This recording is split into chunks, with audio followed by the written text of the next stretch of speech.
इस भाग में हम उत्प्रेरक वर्धक तथा उत्प्रेरक विष, उत्प्रेरण की क्रियाविधि और एंजाइम उत्प्रेरण की चर्चा करेंगे। हम भाग 6 जो अंतिम भाग है इसकी आपके सामने चर्चा करें, इसके पहले हम आपको भाग 5 से कनेक्ट करते हैं। भाग 5 में हमने आपको बताया था कि अभिक्रिया में क्या प्रयुक्त होता है, उत्प्रेरक। अभिक्रिया में क्या प्रयुक्त होता है, उत्प्रेरक, जो इसके वेग को क्या करता है, परिवर्तित करता है।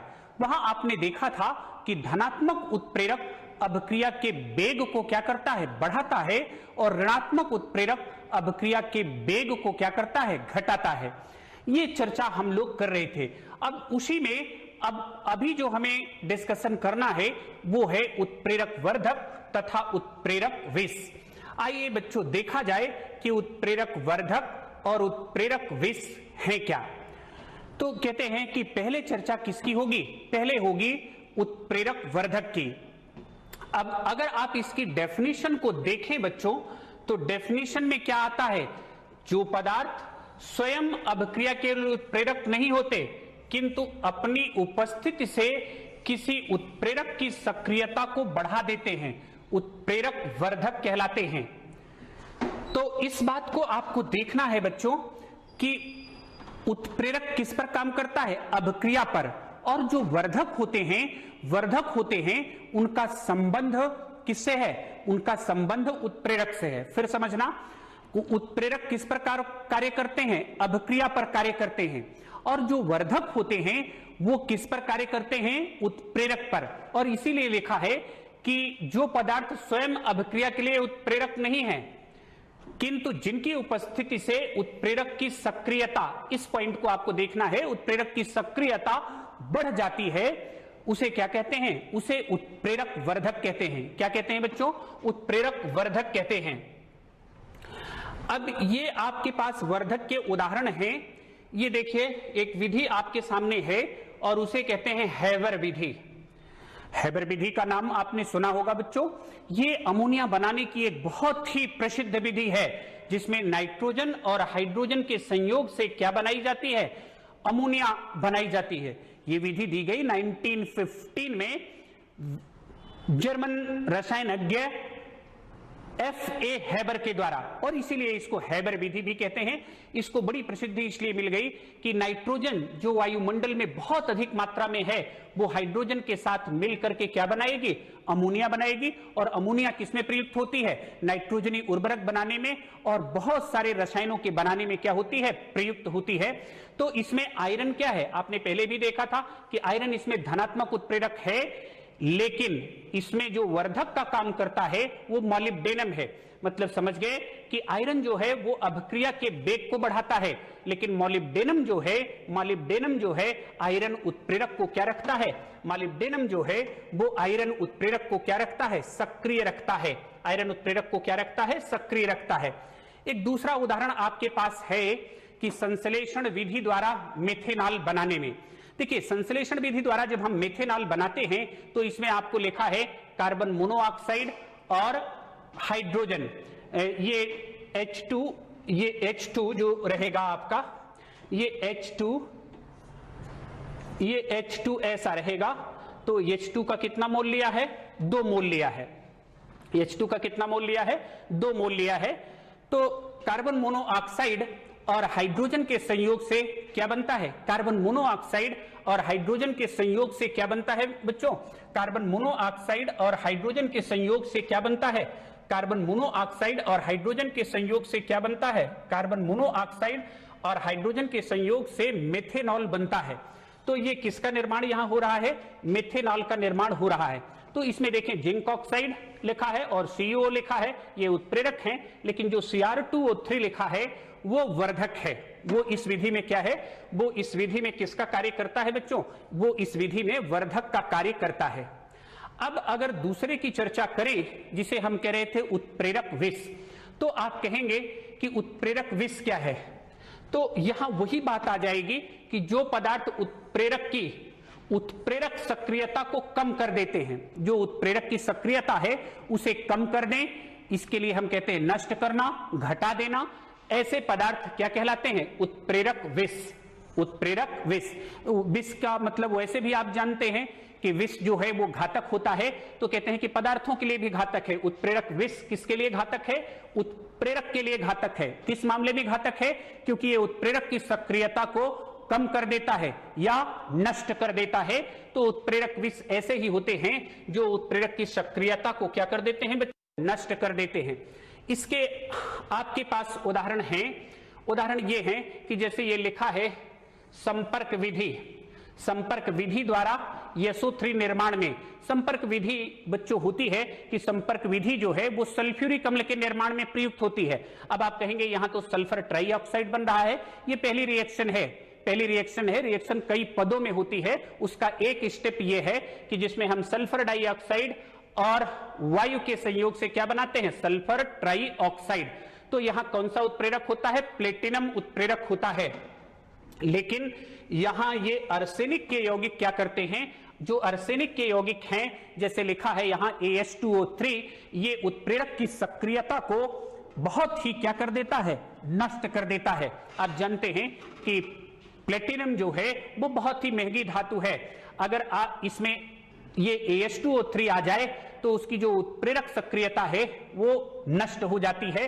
तो ये AS2O3 प्लेटिनम उत्प्रेरक के लिए बच्चों किसका काम करेगा? AS2O3 प्लेटिनम उत्प्रेरक के लिए विष का कार्य करेगा। अब हमारे मन में एक सवाल आता है कि आखिर ऐसी क्या बात है? क्यों उत्प्रेरक वर्धक उत्प्रेरक की सक्रियता को बढ़ाते हैं और जो उत्प्रेरक विष होते हैं वो उत्प्रेरक की सक्रियता को क्या करते हैं बच्चों? घटाते हैं।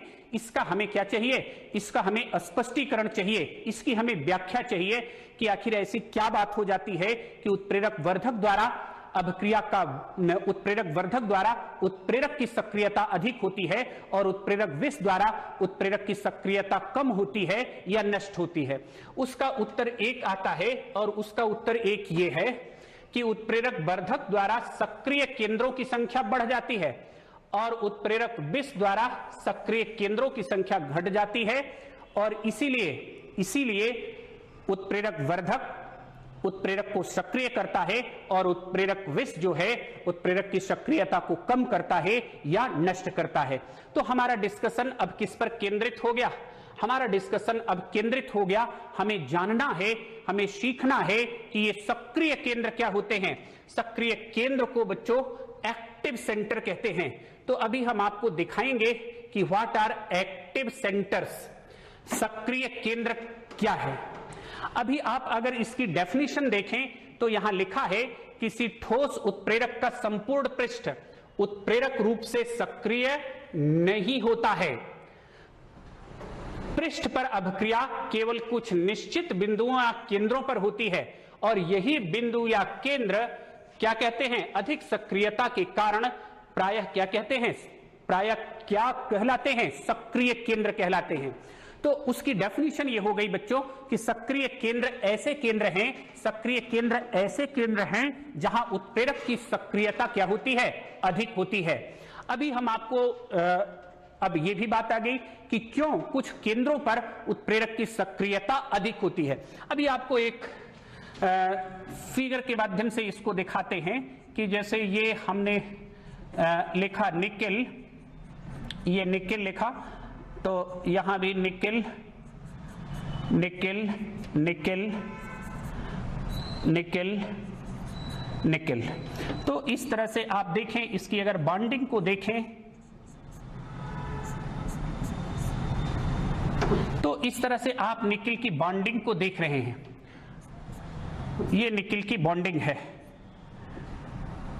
तो ध्यान से देखना, ये जो निकेल है सब पर इसी तरह से Na, आप जानते हैं निकेल का सिंबल क्या है? निकेल का सिंबल Na है बच्चों, उसको ध्यान देना। अब देखिए इस निकेल को देखें तो ये निकेल कितने बांड बना रहा है? 4 बांड बना रहा है। ये उसी बांड को देखा है, डबल बॉन्ड नहीं सिंगल बांड है। ये निकेल 4 बांड बना रहा है, इसको देखना। लेकिन अगर ये निकेल यहां वाले निकेल को देखो तो ये कितना बांड बना रहा है? 2। इसकी 2 वैलेंसी क्या है? खाली है, वैकेंट है। अगर इस निकेल को देखो जो थोड़ा पीक पर है तो इसकी 3 वैलेंसी खाली है। अगर यहां यहां गैप हो जाए, इस तरह से गैप हो जाए, तो इस निकिल की 2 वैलेंसी खाली हो जाएंगी और इन्हीं को क्या कहते हैं? इन्हीं को सक्रिय केंद्र कहते हैं। इन्हीं को क्या कहते हैं? जो ये खाली दिख रहा है यही सक्रिय केंद्र है, क्योंकि यहां फ्री वैलेंसीज हैं, मुक्त संयोजकताएं हैं, और मुक्त संयोजकताओं के कारण इन बिंदुओं पर उत्प्रेरक की सक्रियता बढ़ जाती है। और यही कारण है बच्चों, यही कारण है, आपसे एक सवाल है कि कोई अगर उत्प्रेरक हो, उसका हम बारीक चूर्ण बना लें, तो आपको बताना है क्या उत्प्रेरक की सक्रियता बढ़ेगी या घटेगी? क्या उत्तर होगा बच्चों? उत्प्रेरक की सक्रियता बढ़ेगी, क्योंकि जब आप फाइन चूर्ण बनाते हैं तो फाइन चूर्ण बनाने में, फाइन पाउडर बनाने में क्या होता है कि उत्प्रेरक में सक्रिय केंद्रों की संख्या बढ़ जाती है, अर्थात मुक्त संयोजकताओं की संख्या क्या कर जाती है? मुक्त संयोजकताओं की संख्या क्या कर जाती है? बढ़ जाती है। इसलिए उत्प्रेरक की सक्रियता क्या कर जाती है? बढ़ जाती है। तो ये आपका सक्रिय केंद्र है। तो उत्प्रेरक पर क्या पाया जाता है बेटा? सक्रिय केंद्र पाया जाता है। उत्प्रेरक वर्धक क्या करते हैं? सक्रिय केंद्रों की संख्या क्या करते हैं? बढ़ाते हैं, क्योंकि उत्प्रेरक की आंतरिक संरचना में क्या करते हैं? परिवर्तन करते हैं। उत्प्रेरक विष क्या करते हैं? उत्प्रेरक विष सक्रिय केंद्रों की संख्या को घटाते हैं, वो खुद ही सक्रिय केंद्रों से जुड़ जाते हैं, जिससे उत्प्रेरक की सक्रियता घटती है या नष्ट होती है। तो ये व्याख्या थी बच्चों उत्प्रेरक वर्धक की और उत्प्रेरक विष की, कि वो कैसे कार्य करते हैं। उसके लिए आपको सक्रिय केंद्र समझना है और क्या समझना है? मुक्त संयोजकता समझना है, फ्री वैलेंसी समझना है, जिसका डिस्कशन हमने आपके सामने किया। अगला डिस्कशन जो हमारे पास आता है वो लिखा है कि विषमांगी उत्प्रेरण का अधिशोषण सिद्धांत। क्या लिखा है बच्चों? विषमांगी उत्प्रेरण का अधिशोषण सिद्धांत। अब आप कहेंगे कि विषमांगी उत्प्रेरण का अधिशोषण सिद्धांत क्या है? देखिए, विषमांगी उत्प्रेरण अभी हमने आपको भाग 5 में डिस्कस किया था, कि जहां उत्प्रेरक और अभिकारक एक से अधिक प्रावस्था में हो। सिंपल आपने देखा था कि जैसे नाइट्रोजन और हाइड्रोजन के संयोग से, ये नाइट्रोजन थी और हाइड्रोजन के संयोग से क्या बन रहा था? हाइड्रोजन के संयोग से क्या बन रहा था? अमोनिया। ये जानते हैं कि नाइट्रोजन क्या है? गैस है। हाइड्रोजन भी क्या है? गैस है। और यहां उत्प्रेरक क्या था? Fe सॉलिड था। तो ये कैसा उत्प्रेरण है? ये विषमांगी उत्प्रेरण है। तो विषमांगी उत्प्रेरण का अभी हम पढ़ेंगे अधिशोषण सिद्धांत की ये कैसे कार्य करता है। तो कहते हैं कि उसके लिए आपके पास पॉइंट दिए गए हैं कि उत्प्रेरक की सतह पर अभिकारकों का विसरण, जैसे अभी हमने उदाहरण बताया था नाइट्रोजन और हाइड्रोजन का, तो उसमें उत्प्रेरक क्या है? उत्प्रेरक Fe है। तो जो अभिकारक हैं, अभिकारक कौन से हैं? एक उदाहरण के तौर पर देखें, अभिकारक कौन से हैं? अभी हमने लिखा था, ये लिखा था आपके सामने N2 प्लस क्या लिखा था बच्चों? 3H2 और दिस इक्वल टू क्या? 2NH3। ये आपके पास क्या है? ये आपके पास NH3 है। क्या लिखा हुआ है? NH3 लिखा हुआ है। और कितना NH3 लिखा है? 2NH3 लिखा है। तो इसमें उत्प्रेरक क्या है? Fe। तो सबसे पहले क्या होगा? उत्प्रेरक की सतह पर अभिकारकों का विसरण, मतलब ये दोनों अभिकारक कहां जाएंगे? उत्प्रेरक की सतह पर। उसके बाद होगा उत्प्रेरक की सतह पर अभिकारक अणुओं का अधिशोषण। अधिशोषण आपको बताया गया कि ये जैसे Fe उत्प्रेरक है, तो इसके सरफेस पर ये क्या आ जाएंगे? ये अभिकारक आपके आ जाएंगे। तो ये घटना क्या कहलाएगी? ये घटना कहलाएगी अधिशोषण। क्या कहलाएगी? अधिशोषण। फिर क्या होगा? एक मध्यवर्ती निर्माण द्वारा उत्प्रेरक की सतह पर रासायनिक अभिक्रिया का होना। तो इस पर क्या बनेगा? एक मध्यवर्ती बनेगा, जिसमें ये दोनों आपस में क्या कर लेंगे? नाइट्रोजन और हाइड्रोजन क्रिया करके किसका निर्माण करेंगे? ये मध्यवर्ती का निर्माण करेंगे। अगले स्टेप में क्या होगा बच्चों?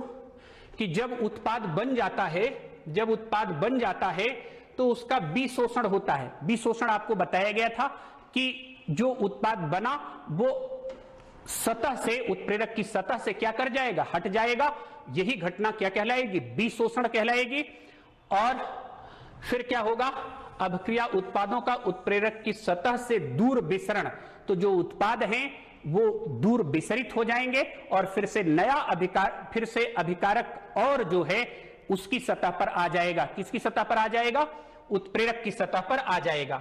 इसी को बच्चों इसके हर स्टेप को हम लोगों ने यहां आपको फिगर के माध्यम से दिखाया हुआ है और ये लिखा हुआ है कि एडजॉर्प्शन थ्योरी ऑफ हेटेरोजेनस केटोलिसिस जो आपको दी गई है, एडजॉर्प्शन थ्योरी ऑफ हेटेरोजेनस केटोलिसिस। तो इस एडजॉर्प्शन थ्योरी में आपको देखना है, क्या देखना है? तो वही बात बताया, यहां लिखा है कि catalyst surface having free valencies, ये लिखा हुआ है, ये फ्री वैलेंसीज दिखाया गया है। ये देखो, ये ए और बी क्या हैं? रिएक्टिंग मॉलिक्यूल हैं।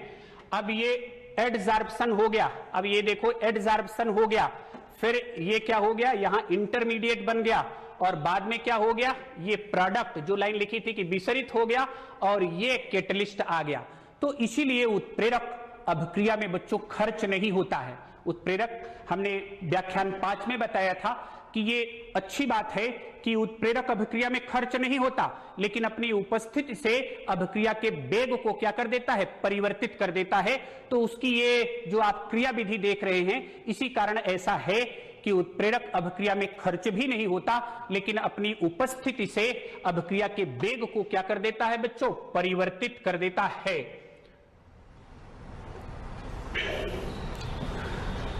अभी ये डिस्कशन आपके पास बच्चों है जिसे कहेंगे एंजाइम उत्प्रेरण। क्या कहेंगे? एंजाइम उत्प्रेरण। अब आप कहेंगे कि एंजाइम क्या होते हैं? एंजाइम क्या होते हैं? पहले देखें रासायनिक रूप से एंजाइम क्या है। कहते हैं कि एक इसके लिए बात चलती है कि all enzymes are protein but all proteins are not enzyme. तो एंजाइम क्या होते हैं? प्रोटीन। अब आप कहेंगे प्रोटीन क्या है? आप ही के कोर्स में जैव अणु एक चैप्टर पूरा जैव अणु है जिसमें आप प्रोटीन को बहुत विस्तार में पढ़ेंगे। वैसे भी बच्चों आप कार्बोहाइड्रेट, वसा और प्रोटीन का नाम सुनते रहते हैं। तो एंजाइम क्या है? एंजाइम प्रोटीन है और ऐसे प्रोटीन हैं जिनका अणु द्रव्यमान ज्यादा होता है और ये क्या बनाते हैं? ये जल में कोलाइडी निकाय बनाते हैं। क्या बनाते हैं? कोलाइडी निकाय। आप जानते हैं कि कोलाइडो में अधिशोषण की प्रवृत्ति ज्यादा होती है। और एंजाइम कहां होते हैं?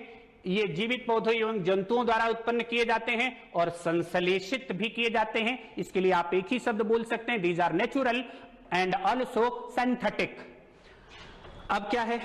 कहते हैं कि जीवों में, जीवों का मतलब क्या? लिविंग में, इवन हमारे आपके शरीर में भी अनेक अभिक्रियाएं एंजाइमों द्वारा उत्प्रेरित होती हैं, कैटालाइज होती हैं। और इसीलिए ये एंजाइमों का एक नाम है और वो क्या है? जैव रासायनिक उत्प्रेरक। एंजाइमों का एक नाम क्या है बच्चों? जैव रासायनिक उत्प्रेरक। इसीलिए एंजाइमों को क्या कहते हैं? जैव रासायनिक उत्प्रेरक भी कहते हैं। तो ये आपने एंजाइमों के बारे में देखा। अब ये एंजाइम करते क्या हैं? ये एंजाइम कार्य क्या करते हैं? जैसे कुछ एंजाइम और उनके स्रोत और उनके द्वारा होने वाली क्रियाएं आपके सामने बच्चों लिखी गई हैं। जैसे लिखा है दो एंजाइम, अभी इसको देखें तो ये क्या लिखा है? इन्वर्टेज। क्या लिखा है? इन्वर्टेज। और ये क्या लिखा है? जाइमेज। और ये कहां पाए जाते हैं? ईस्ट में। कहां पाए जाते हैं? ईस्ट में। तो इन्वर्टेज और जाइमेज एंजाइम का नाम है। अब आप कहेंगे कि ईस्ट क्या होता है? आपने कवक का नाम सुना होगा, फंजाई का नाम सुना होगा। तो ईस्ट जो है वो बच्चों कवक ही है। और ये क्या काम करता है? ये सुक्रोज को परिवर्तित करता है ग्लूकोज तथा फ्रक्टोज में। किसमें परिवर्तित करता है? ग्लूकोज तथा फ्रक्टोज में। किसमें परिवर्तित करता है? ग्लूकोज तथा फ्रक्टोज में। और ये जाइमेज, ये भी ईस्ट में होता है। ये ग्लूकोज को किसमें परिवर्तित करता है? ये एथिल अल्कोहल है।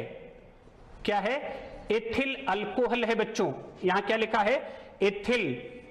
इसको आप क्या पढ़ेंगे? इसको आप पढ़ेंगे एल्कोहल। क्या पढ़ेंगे? एल्कोहल। एल्कोहल तथा कार्बन डाइऑक्साइड में। ये अगला एंजाइम डायास्टेज है और ये कहां पाया जाता है? माल्ट में। अब आप बच्चों कहेंगे कि माल्ट क्या होता है? माल्ट जो होता है, germinated barley seed are known as malt. अंकुरित जो कि बीजों को माल्ट कहते हैं, और उसमें कौन सा एंजाइम पाया जाता है, डायास्टेज, और ये स्टार्च को किस में बदलता है, माल्टोज में, और ये माल्टेज एंजाइम है। तो ईस्ट में, ये भी ईस्ट में है, तो ईस्ट में 3 एंजाइम हो गए, इन्वर्टेज, जाइमेज और माल्टेज। तो ये माल्टोज को किस में बदलता है, ग्लूकोज में। ये आपके पास यूरिएज एंजाइम है जो सोयाबीन में होता है, ये यूरिया को किस में बदलता है, अमोनिया तथा CO2 में। ये आपका पेप्सिन, बहुत आप नाम सुनते हैं, ये आमाशय में होता है, और प्रोटीन को किस में बदलता है, एमिनो अम्लों में। अभी हम आपको बताएं कि प्रोटीन और अमीनो अम्लों का क्या संबंध है। तो कहते हैं कि अमीनो अम्ल ही मिल करके किसका निर्माण करते हैं, अमीनो अम्ल ही मिल करके बच्चों किसका निर्माण करते हैं, प्रोटीन का निर्माण करते हैं। या प्रोटीन जो है वो किससे बनी होती है, वो अमीनो अम्लों से बनी होती है। अब एंजाइम उत्प्रेरण के अभिलक्षण आपको डिस्कस करना है बच्चों। इसमें लिखा है सर्वोत्तम दक्षता। सर्वोच्चम दक्षता का मतलब क्या होता है, ये लिखा है कि एंजाइम का एक अणु अभिकारक के 10 लाख अणुओं को प्रति मिनट परिवर्तित कर सकता है। तो जो इफिशियंसी है एंजाइम की वो बहुत ज्यादा है। अब ये लिखा है उच्च विशिष्ट प्रकृति, high specific nature. High specific nature का मतलब आपको उत्प्रेरण जब पढ़ रहे थे तो उसमें आपने उत्प्रेरक के बारे में पढ़ा था कि उत्प्रेरक विशिष्ट होता है, मतलब एक ही अभिक्रिया में कई उत्प्रेरक प्रयुक्त नहीं हो सकते, या एक ही उत्प्रेरक कई अभिक्रियाओं के लिए प्रयुक्त नहीं हो सकता, और यही बात एंजाइमों के लिए है। उससे अधिक विशिष्टता वाले एंजाइम हैं।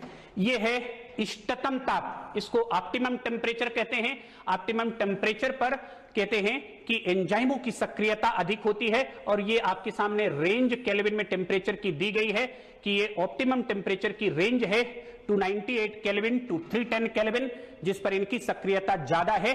ये पीएच आप बच्चों जानते हैं कि पीएच पैमाना, पीएच पैमाने में क्या है, अगर पीएच का मान 7 है तो उदासीनता है, पीएच 7 से कम है तो अम्लीयता है, पीएच 7 से ज्यादा है तो क्षारीयता है। तो ये जो पीएच 5 से 7 रहता है, जो उदासीनता के करीब है, 5 तो अम्लीय है, 7 न्यूट्रल है। तो इस तरह से कहते हैं कि इस पर जो है, इस पर एंजाइमों की सक्रियता क्या होती है बच्चों, ज्यादा होती है, सक्रियता अधिक होती है। अभी आपको लिखा है सक्रियक एवं सह एंजाइम। सह एंजाइम को कहते हैं को एंजाइम। तो इसमें लिखा है कि एंजाइम की सक्रियता कुछ पदार्थों की उपस्थिति में, जिन्हें सह एंजाइम कहते हैं, बढ़ जाती है। तो ये लिखा है कि एंजाइम तो प्रोटीन होता है, उसमें अगर अप्रोटीन नॉन प्रोटीन पार्ट आ जाए, और नॉन प्रोटीन पार्ट में आपके सामने ये विटामिन आ गया, धात्विक आयन आ गया, तो ये एंजाइमों की सक्रियता को क्या कर देते हैं, बढ़ा देते हैं। अब ये देखिए संदमक तथा विष का प्रभाव, ये भी एंजाइमों पर क्या कहते हैं कि संदमक और विष का एंजाइमों पर क्या प्रभाव होता है। जैसे उत्प्रेरकों पर इनका प्रभाव होता है, वैसे एंजाइमों पर भी प्रभाव होता है, लेकिन बच्चों इसको हम धनात्मक रूप में परिवर्तित कर लेते हैं। जैसे शरीर में औषधियां हैं, तो शरीर में औषधियां हैं का मतलब यह हुआ कि हम अपने शरीर के लिए कई औषधियां प्रयुक्त करते हैं, तो उन औषधियों के लिए हम एंजाइमों को क्या करते हैं, एंजाइमों को संदमित करते हैं। तो उससे उनकी क्रियाविधि और ही प्रभावी हो जाती है, उससे उनकी क्रियाविधि और ही क्या हो जाती है बच्चों, उससे उनकी क्रियाविधि और ही स्पष्ट हो जाती है। अभी ये आपके सामने है कि एंजाइम उत्प्रेरण की क्रियाविधि। एंजाइम उत्प्रेरण की क्रियाविधि को अगर आपको बताएं तो क्रियाविधि का मतलब यह हुआ कि आपने देखा कि एंजाइम इवन मानव शरीर में होने वाली कई अभिक्रियाओं को क्या करते हैं, कई अभिक्रियाओं को संपन्न कराते हैं, उन्हें उत्प्रेरित करते हैं। तो कहते हैं कि इस एंजाइम उत्प्रेरण की क्रियाविधि क्या है, ये कैसे वर्क करता है। तो ये लिखा है कि एंजाइम की कोलाइडी कणों की सतह पर अभिलाक्षणिक आकृति के कोटर होते हैं, जिनमें सक्रिय समूह जैसे NH2COH, ये SH है, क्या है ये SH है, OH आदि होते हैं। ये आपके पास है कि कुल मिला के ये कहना है कि एंजाइम पर क्या बने होते हैं, कोटर बने होते हैं, और जिनमें सक्रिय समूह पाए जाते हैं, और ये उन सक्रिय समूहों में ये क्या होते हैं, उपस्थित होते हैं। और एंजाइम उत्प्रेरण की जो अभिक्रियाएं हैं उनको अगर आप देखें बच्चों तो हम दो पदों में देख सकते हैं। पहला पद क्या है, पहला ये E+S लिखा है, तो E का मतलब एंजाइम, S का मतलब सबस्ट्रेट, ये मिलकर के क्या बनाता है, ES, और उत्पाद बनाने के लिए सक्रिय संकुल का विघटन, तो ES फिर टूट जाता है E+P में। तो ये सिंपल आपको बताया गया, पूरी घटना को बहुत ही सरल तरीके से बताया गया है और उसी घटना को हमने यहां एक फिगर के द्वारा दिखाया गया। ये फिगर आपको दिख रहा होगा, जिस एक्टिव साइट की बात कर रहे थे सबस्ट्रेट में वो है, और ये एंजाइम है और इसकी कुछ ये आपको दिख रहा होगा, this is like lock and की, ये ताले चाबी के समान है कि जैसे चाबी जो है ताले को खुलती है, उसी तरह से ये है एंजाइम और सबस्ट्रेट। ये कॉम्प्लेक्स बन गया, इंटरमीडिएट जिसे हम लोग कह रहे थे, ये कॉम्प्लेक्स बन गया और बाद में एंजाइम अलग हो गया और ये हमारे सामने क्या आ गया, प्रोडक्ट आ गया। तो ये एंजाइम की वर्किंग प्रोसेस थी कि एंजाइम बच्चों कैसे क्या करते हैं, कार्य करते हैं। अब इस पर हमने बच्चों आपको असाइनमेंट दिया हुआ है कि उत्प्रेरण के प्रक्रम में विशोषण की क्या भूमिका है। विशोषण आपने क्रियाविधि में देखा था कि जैसे ही उत्पाद बनता है वो सतह से क्या कर जाता है, हट जाता है, वही घटना क्या कहलाती है, विशोषण कहलाती है। ये आपका एनसीईआरटी का क्वेश्चन है। और विसमांगी उत्प्रेरण में अधिशोषण की क्या भूमिका है, इसे हम लोग देख ही रहे थे बच्चों कि विसमांगी उत्प्रेरण की हमने पूरी क्रियाविधि पढ़ी थी कि उत्प्रेरक की सतह पर अभिकारक क्या होता है, अधिशोषित होता है। एंजाइम क्या है, इनके कुछ महत्वपूर्ण उपयोग बताइए।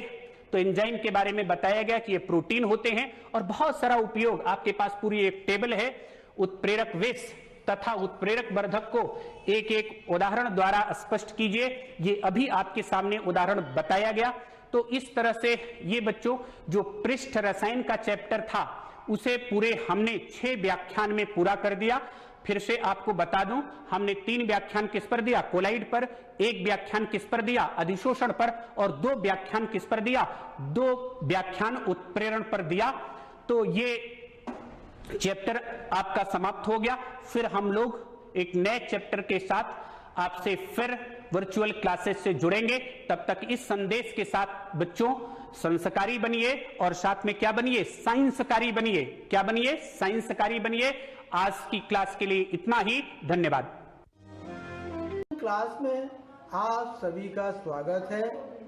मैं हरिश्चंद्र सिंह, कक्षा 10 विज्ञान अध्याय ऊर्जा के स्रोत। इस अध्याय को अध्ययन कराने के लिए हमने आपको इससे पूर्व व्याख्यान में कुछ गृह कार्य भी दिया था और हमने स्वाध्याय करने के लिए आपसे कहा भी था कि इन बिंदुओं पर आप पढ़ के आएंगे।